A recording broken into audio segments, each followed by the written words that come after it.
بہترین دعا ہے، یہ اسم اعظم ہے دعاؤں کی قبولیت کے لیے۔ قرآن میں بھی آیا کذالک ننجی المؤمنین، اور جامعہ ترمذی میں بھی آیا کہ جو اس دعا کے ذریعے اللہ کی طرف متوجہ ہوگا اللہ تعالیٰ اسے محروم نہیں لوٹائے گا۔ لہذا جو جامعہ ترمذی میں حدیث ہے نا کہ اللہ کی حمد اور دروشی پڑھ کے دعا کرو تو قبول ہوتی ہے، تو وہ اللہ کی حمد میں نا آپ اس کو شامل کریں، لا الہ الا انت سبحانک انی کنت من الظالمین۔ یہ اللہ کی بیسٹ حمد بھی ہے اور بیسٹ استغفار بھی ہے، اور ایسا استغفار ہے کہ اللہ کی رحمت کو ٹریگر کرنے والا ہے۔ دیکھیں آپ نے اللہ تعالیٰ کی کس چیز کو ہائی لائٹ کیا ہے کہ یا اللہ تو پاک ہے، تو غلطی کر نہیں سکتا، اس کی عظمت مان لی، اور پھر ساتھ ہی کہا کہ مجھے تو نے بنایا ہی ایسا ہے کہ میں غلطی کروں گا، تو دیکھ میں کمزور ہوں، میں مان رہا ہوں میں غلطی کروں گا، تو کر بیٹھوں تو معاف کر دینا۔ اس سے بیسٹ انداز نہیں ہو سکتا اپنی غلطیوں پر معافی مانگنے کا۔ تو یہ حرز جام بنائیں، لا الہ الا انت سبحانک انی کنت من الظالمین۔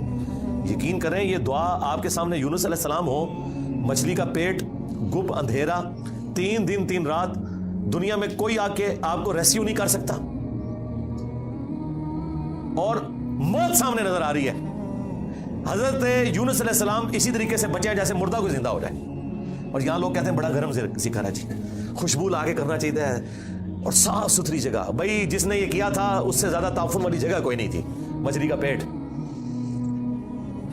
یہ تو چلتے پھرتے، نہ اس کے لیے وضو ہونا شرط ہے، نہ اس کے لیے غسل ہونا شرط ہے، اس کے لیے صرف ایک نیک نیتی کے ساتھ اللہ کی طرف متوجہ ہونا شرط ہے کہ آپ مان لیں کہ آپ کمزور ہیں، طاقتور وہ ہے، آپ غلطی کریں گے وہ غلطی نہیں کرتا، آپ معافی مانگیں گے وہ معافی دینے والا ہے۔ اللہ بھی التواب ہے اور بندے بھی توبہ کرنے والے ہیں۔ اللہ کی توبہ یہ ہے کہ جب آپ اللہ کی طرف رجوع کرتے ہیں، توبہ کا مطلب ہوتا ہے رجوع لانا، تو اللہ آپ کی طرف رجوع لے آتا ہے۔ جو بخاری مسلم میں حدیث ہے کہ جو شخص توبہ کر کے اللہ کی طرف رجوع لاتا ہے تو اللہ کو اس شخص سے زیادہ خوشی ہوتی ہے کہ جو اکیلا ریگستان میں ہو، اچانک اس کی سواری غائب ہو جائے اور وہ اپنی موت کا انتظار کرنا شروع کر دے، اور پھر تھوڑی دیر بعد وہ سواری واپس آ جائے جس پہ اس کا سامان لدا ہوا ہے، اسے نئی زندگی ملے، اور وہ اتنا خوش ہو کہ اس کی زبان سے نکل جائے اے اللہ تو میرا بندہ، میں تیرا رب، من شدت الفرح، خوشی کی شدت کی وجہ سے، حالانکہ اس نے یہ کہنا تھا کہ اے اللہ میں تیرا بندہ تو میرا رب۔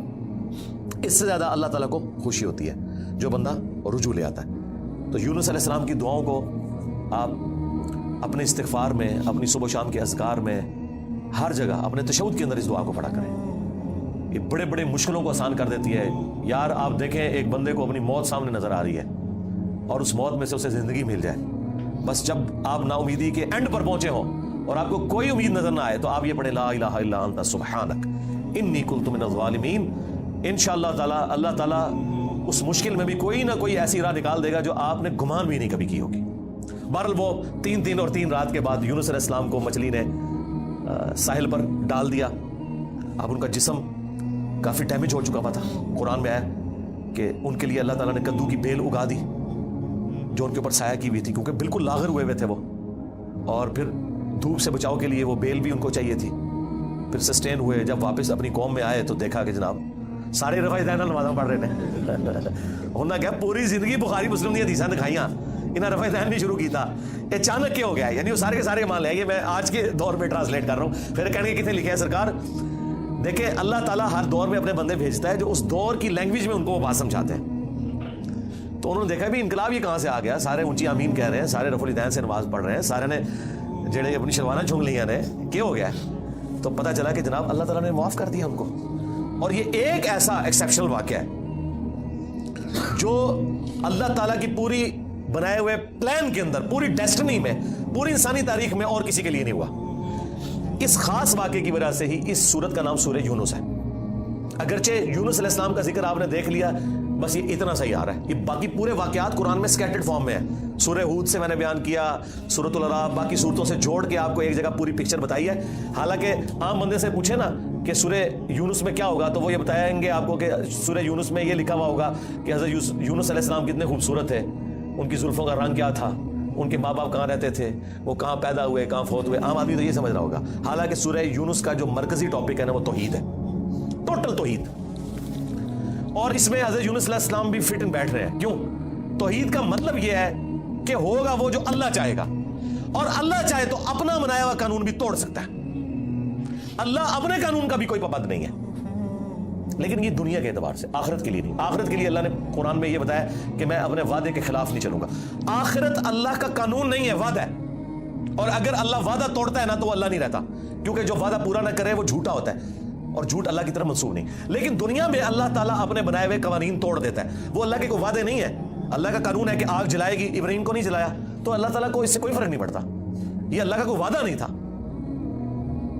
چھری کاٹتی ہے، اسماعیل علیہ السلام کو نہیں کاٹا، یہ اللہ کا قانون ٹوٹا. سمندر میں انسان غرق ہو جاتا ہے، موسیٰ علیہ السلام کے لیے راستہ بن گیا، یہ اللہ کا قانون ٹوٹا معجزے کے طور پر.